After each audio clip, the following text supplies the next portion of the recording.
This is Treb Talk. I'm your host, Treb, and thanks for joining me today. First, I want to talk to you about Queen Elizabeth II, who passed away yesterday peacefully in her sleep at the age of 96. What a remarkable woman she was.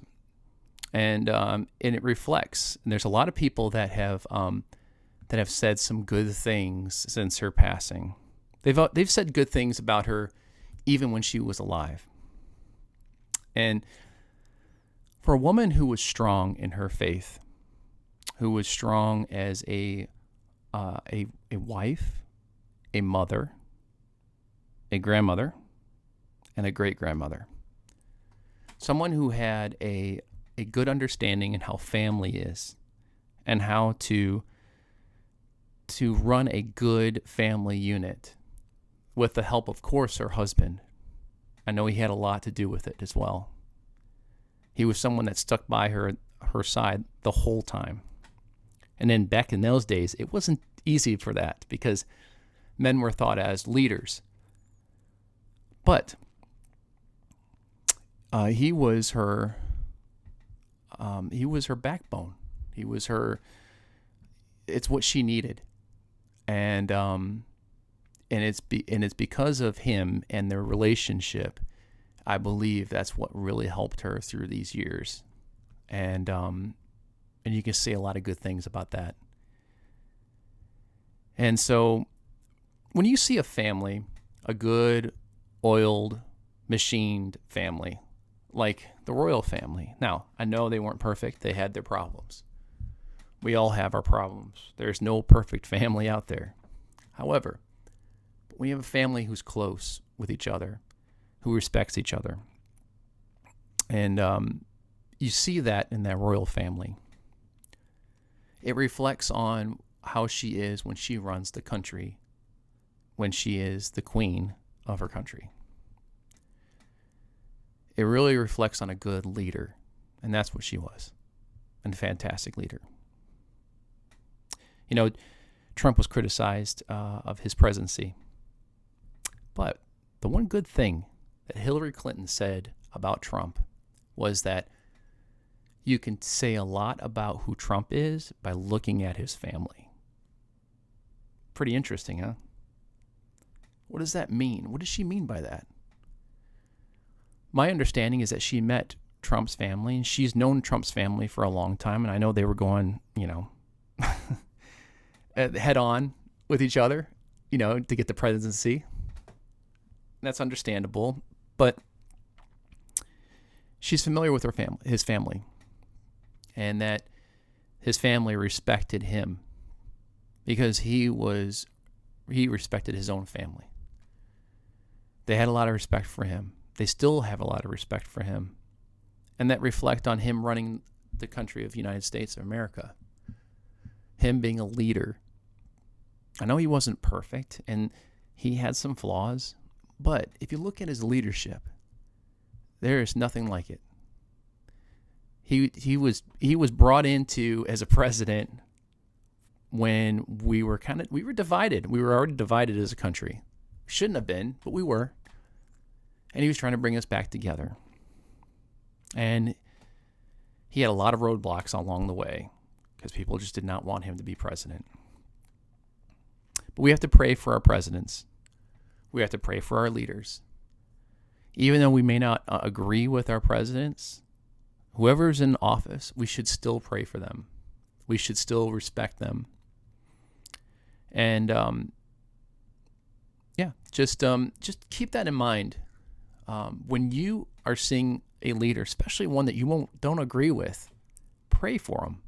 Pray for her. Because it makes a big difference. It really does. They need our prayers.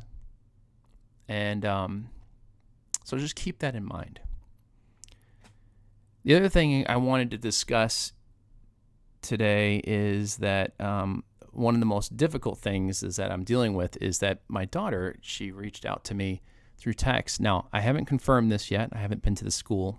But she said that her school is now in the boys' bathroom has feminine products in there. So women's products in the men's bathroom. Okay.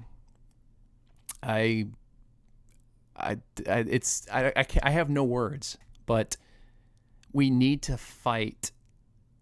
This is getting out of hand. This whole thing is getting out of hand, and we need to understand that. I'm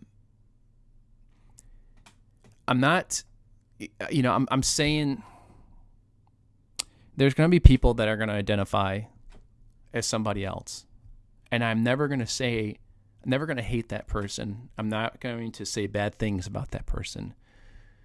I would be friends with them. I would love them.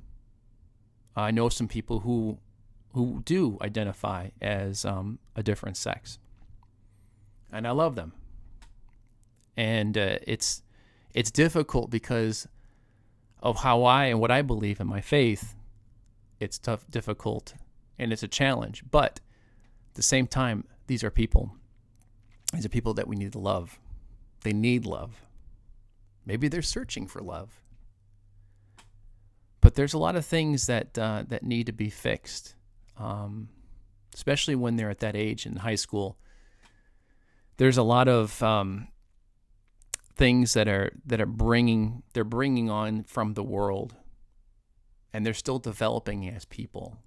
They're not even fully developed yet. And our country is also saying, they should be able to be allowed to do a sex change as a child. And that's completely wrong. It's child abuse. And it's something that it's near and dear to my heart because it's really bothering me that we're thinking about these things as a country. It's really it just bothers me like all the time because you hear about it all the time. And so now that we have these feminine hygiene products in the men's bathroom, which basically are tampons, that means a female who identifies as a male can walk into the male's bathroom. To me, that's just confusing, and it's not right, especially at that age. And I think that we need to reflect on that, pray about it. There are other options. There are private bathrooms that people should be utilizing. And it's something that's just been bothering me a lot lately. And now it's happening in my daughter's school. So keep that in mind. Please pray for your leaders. Pray for this country. And thank you so much for joining me. If you like this video, please click on the like button. If you don't like it, I don't know if you can press a dislike. Maybe you can. It's fine. I don't care. It's good. It's good for people to dislike things too, right? It gives me feedback, critical feedback that I need. But you can also comment. So comment on my video and subscribe to this channel and click on the notification buttons because you want to get notified anytime I have a new episode. Okay? Thanks for joining me, and thank you, and I hope to see you again.